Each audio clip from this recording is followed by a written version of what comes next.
கிடைத்துள்ள அண்மை செய்தி. திண்டுக்கல்லில் தனியார் மருத்துவமனையில் ஏற்பட்ட தீ விபத்தில் 6 பேர் உயிரிழந்திருக்கிறார்கள். இந்த நிகழ்வால் அந்த பகுதியில் சோகம் ஏற்பட்டிருக்கிறது. தீ விபத்து ஏற்பட்ட தனியார் மருத்துவமனையில் அமைச்சர் ஐ பெரியசாமி நேரில் ஆய்வு செய்து வருகிறார் என்ற ஒரு தகவலும் கிடைத்திருக்கிறது. தீ விபத்து நடந்த மருத்துவமனையில் இருந்து மீட்கப்பட்டவர்களில் 28 பேர் படுகாயமடைந்திருப்பதாகவும் 2 பேர் கவலைக்கிடமாக இருப்பதாகவும் தகவல் கிடைத்துள்ளது. இது குறித்த கூடுதல் தகவல்களை வழங்குவதற்காக செய்தியாளர் வசந்த் இணைப்பில் இருக்கிறார். வணக்கம் வசந்த், தீ விபத்து குறித்தான கூடுதல் விவரங்கள் என்ன? வணக்கம் பவித்ரா. திண்டுக்கல் திருச்சி சாலையில் அமைந்துள்ள சிட்டி மருத்துவமனை என்ற தனியார் எலும்பு முறிவு மருத்துவமனையில் நேற்று இரவு பயங்கரமான தீ விபத்தானது ஏற்பட்டது.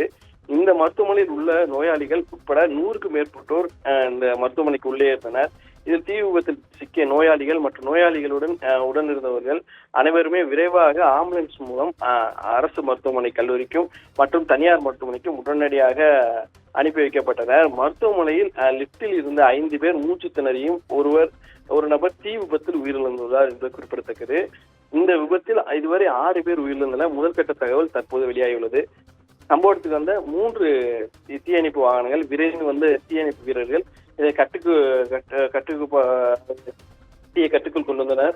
மேலும் அந்த சம்பவத்திற்கு வந்த ஊரக வளர்ச்சித்துறை அமைச்சர் ஐ பெரியசாமி, மாவட்ட ஆட்சித்தலைவர் பூங்கொடி, பழனி சட்டமன்ற உறுப்பினர் செந்தில்குமார், பேரிடர் மேலாண்மை இயக்குனர் விசாகன், அதிமுக சீனிவாசன் உள்ளிட்ட அனைத்து சட்டமன்ற உறுப்பினர்கள் தற்போது மருத்துவமனைக்கு வந்து நலம் விசாரித்தனர்.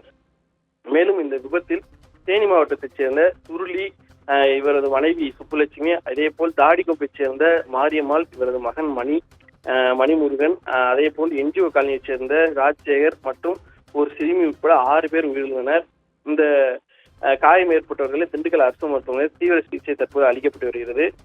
நேற்று ஏற்பட்ட இந்த தீ விபத்து தமிழகத்தில் அந்த விபத்தில் இறந்தவர்கள் குறித்து தற்போது பெரும் பரபரப்பை தமிழகத்தில் ஏற்படுத்தியுள்ளது. பவித்ரா, தகவல்களுக்கு நன்றி வசந்த்.